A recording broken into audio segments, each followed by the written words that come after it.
Dikala harian COVID-19 mencecah lebih 4.200 sehari dengan megahnya Presiden Warisan, Syafiee Apdal mengaku 8 ahli parlimen warisan termasuk dirinya sudah menulis surat kepada Yang di-Pertuan Agong untuk merayu perisytiharan darurat dibatalkan.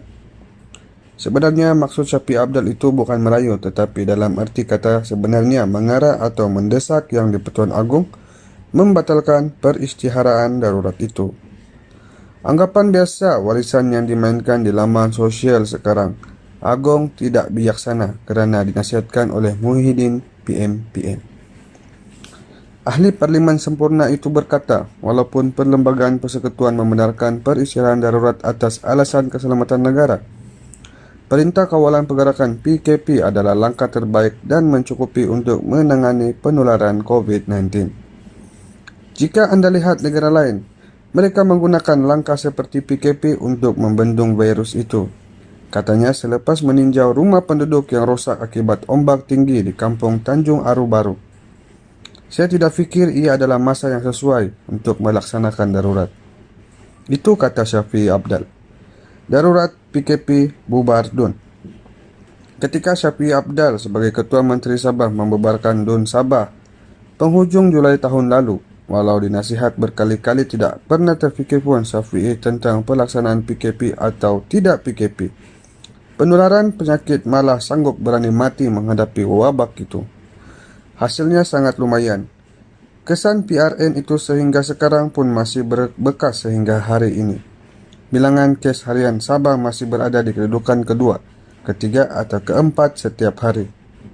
23 Januari 2021, Sabah masih dalam ranking tertinggi. Mengapa baru sekarang Syafiee berkata langkah PKP itu mencukupi? Kononnya negara lain tidak melaksanakan darurat. Ketika pelaksanaan PKP, beliau dilihat tidak bersetuju dengan PKP. Banyak juga arahan PKP, PKPB ikut kepala beliau walaupun telah diputuskan oleh MKN. Dan sekarang beliau berpura-pura pula mengiktiraf Perintah Kawalan Pergerakan itu. Tak kiralah apa bentuk PKP. Hakikatnya, fakta Syafiee Apdal salah mengenai darurat. Badan Antarabangsa The Center for Civil and Political Rights, CCPR Center, mendedahkan dalam laman web mereka ada 79 negara mengisytihar darurat sebagai tindak balas menangani pandemik COVID-19.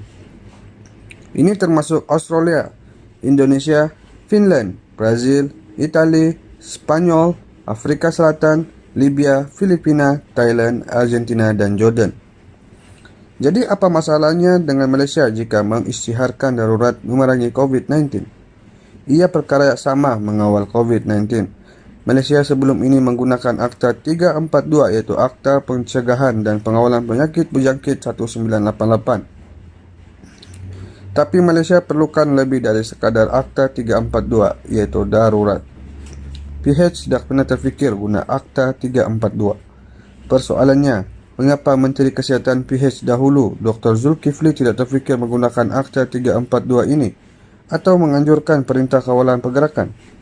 Paling kurang ketika mendapati bawaan COVID-19 daripada Singapura sebelum menular ke kluster tabligh. Sejarah merekodkan semuanya dimulakan oleh Menteri Kerajaan PN iaitu Datuk Seri Adam Baba yang menggunakan langkah berani menggunakan Akta 342. Dulu PH protes akta ini, hari ini mereka berbondong-bondong mengiktiraf langkah PKP ini. Ketua Pengarah Kesihatan Tan Sri Nur Hisham ketika di zaman PH pun tidak terfikir menggunakan akta ini. Yang PH tahu ketika itu ialah mara usaha menyekat pelancong Cina masuk Malaysia. Ya, Akta 342 sudah cukup bagi melandaikan kes COVID-19 sebagaimana dalam gelombang pertama dan kedua. Namun gelombang ketiga nampaknya lebih besar lagi. Semua pihak harus fokus kepada mengatasi COVID-19 bukan penyakit gila. Bukan penyakit gila kuasa mahukan pilihan raya segera yang semua tahu akibatnya dikala pandemik pengganas ini. Darurat adalah jalan tepat yang di-Pertuan Agong membendung penyakit politik para MP di negara ini yang semakin gila kuasa. Oleh itu, sehingga 1 Ogos nanti kerajaan dan semua rakyat Malaysia perlu fokus kepada memerangi COVID-19 sehinggalah PRU 15 nanti ketika COVID-19 reda. Oleh itu, tindakan Syafi'i dan MP warisan menghantar surat kepada Sultan Abdullah Sultan Ahmad Shah membatalkan peristiharaan darurat dan mengarahkan sidang parlimen diadakan sebelum 31 Januari ini adalah langkah biadab. Syafi'i tidak perlu mempersoalkan motif atau tindakan Perdana Menteri. Muhyiddin Yassin menasihatkan Agong untuk mengisytiharkan darurat bermotifkan politik kerana beliau sendiri ketika membubarkan DUN Sabah bermotifkan politik gila. Bezanya PRN Sabah menguburkan warisan. Jadi Syafi'i Apdal dan warisan tidak perlu banyak cakap tentang apa yang kamu boleh buat. Sekarang nikmati kesan PRN Sabah yang kamu buat. Apa yang pasti Syafi'i Apdal menurut arahan Melaya Anwar Ibrahim menghantar surat sembah derhaka kepada Agong membatalkan darurat.